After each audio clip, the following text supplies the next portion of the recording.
During Hurricane Sandy, the states asked the consortium for help on a number of different areas, specifically in the areas of locating resources like fuel stations and power outages, locations of hotels, locations of places for medical supplies, and other things. So the consortium turned to its partner pool in the private sector, both vendors and owner operators of critical infrastructure.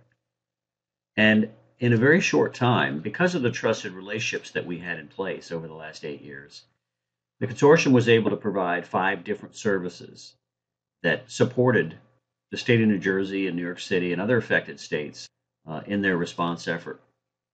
I'll talk about all 5 of them, but I'll zero in on the first one. Probably the most visible one was the private sector resource outage reports.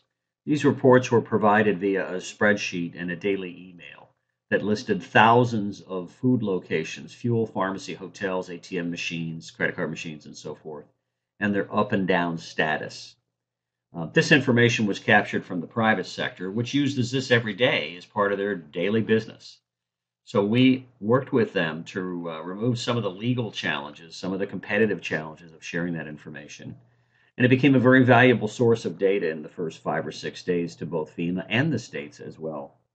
It was distributed via email and pushed out across the land, especially at the grassroots level. We had a number of stories of truck drivers coming in from out of state with their bucket trucks to support the power restoration efforts, pulling over, opening their laptops, importing the spreadsheet, and using that information to decide where they were going to get fuel or where they were going to stay for the night. So it was a very tangible outcome. The second one was this multi-state utility fleet movement. For the past year and a half, the consortium has been working with the states of New Jersey and Pennsylvania, along with DHS Infrastructure Protection and a number of private sector operators on this multi-state fleet response initiative.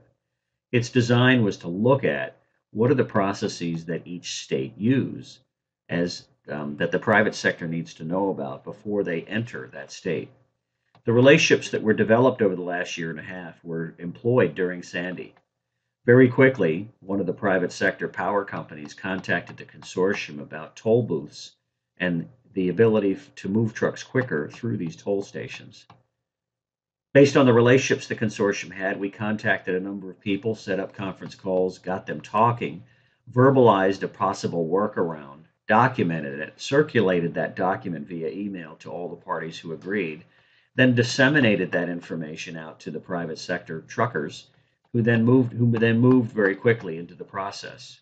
And the process was very simple. Thanks to New Jersey's CIO department and then toll authority in New Jersey, they very quickly came up with a very simple process of having all the trucks move to the right lane that had a person in it, drive up, leave a business card or a letterhead or an address that they could be invoiced, count the trucks, and move forward.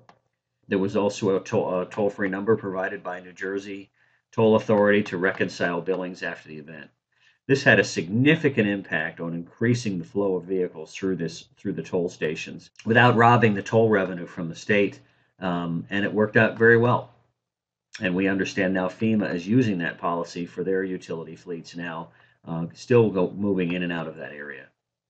The third item is this social media trending and incident reporting.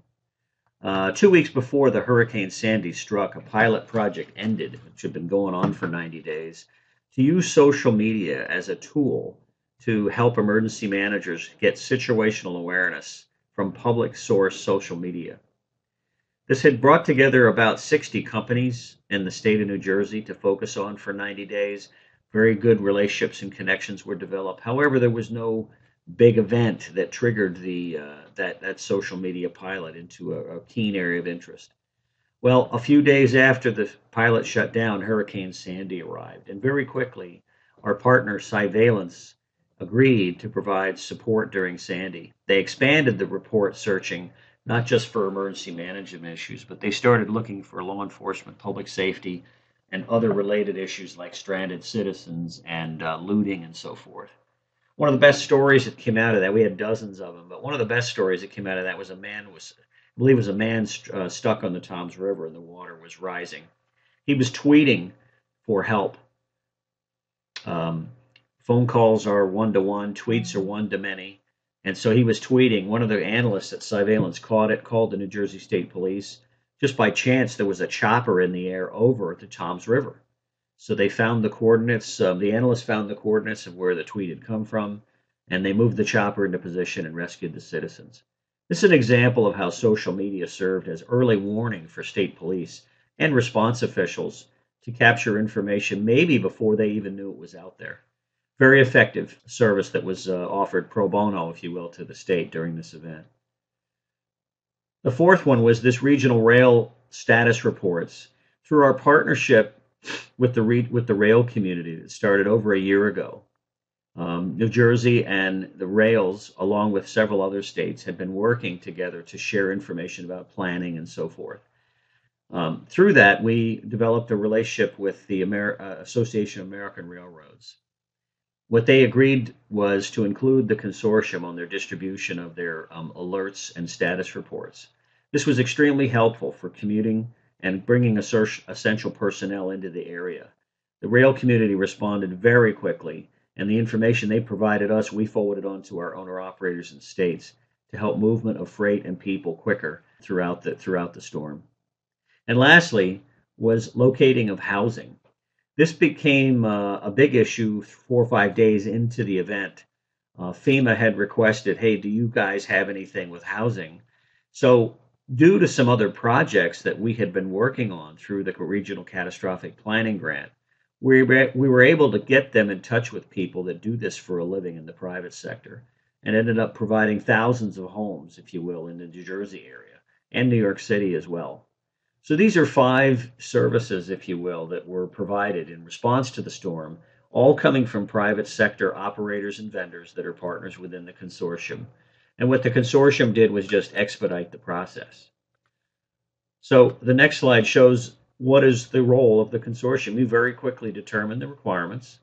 We recruited the private sector to provide the data pro bono. We resolved any legal and competitive issues in sharing that data by putting forth a disclaimer for the information. We compiled the data, we built the managed distribution list, we provided the emails, we monitored that as it went forward. And we also kept very close tabs on how the information was being used. So it was a very simple role. We acted as the facilitator. The bulk lifting came from certainly our private sector partners. This slide shows a timeline for the private sector resource outage reports from day 0 all the way up to day 32. Day 32 was a surprise for all of us when Secretary Napolitano from DHS contacted us to express her appreciation for this service with the private sector data. She shared with us that in the very early hours of this was primarily the data they were using to stage federal assets for the first 3 or 4 days. So this was a very kind of a feather in the cap of the idea of providing private sector integration into the government effort. And we were very pleased about that as we expressed our concern. And lastly, I'd like to point out our partner Hughes Network Systems was a key factor in these resources. They weren't the only one, but they were a big one. And as you can see from this slide, they have thousands of satellite dishes across a number of different sectors: retail, convenience stores, quick service restaurants like McDonald's and Burger King, hospitality, hotels and so forth, utilities and energy, financial sector. They have several million sites across the land. And they were critical because their ops center was working with us to provide us the simple up-down status of their satellite dishes and DSL links to those systems. We are working to develop, to further expand this, possibly develop an app that could simplify the delivery process as well. This slide represents where did this data and information and relationships come from and what we did with it as a DHC. Up top, you'll see programs and partners. Through funded and sometimes unfunded initiatives, the consortium took on a variety of projects. Through those projects, we built hundreds and hundreds of connections with the private sector. Down below, you'll see during Hurricane Sandy, we had 5 specific services that we utilized to help the states respond to this emergency. This slide simply shows the link from each of those projects and how they impacted, if you will, these services. This just didn't happen. This was as a result of a lot of people. So hopefully this will give folks an idea of where these things came from and how we leverage and start connecting these dots.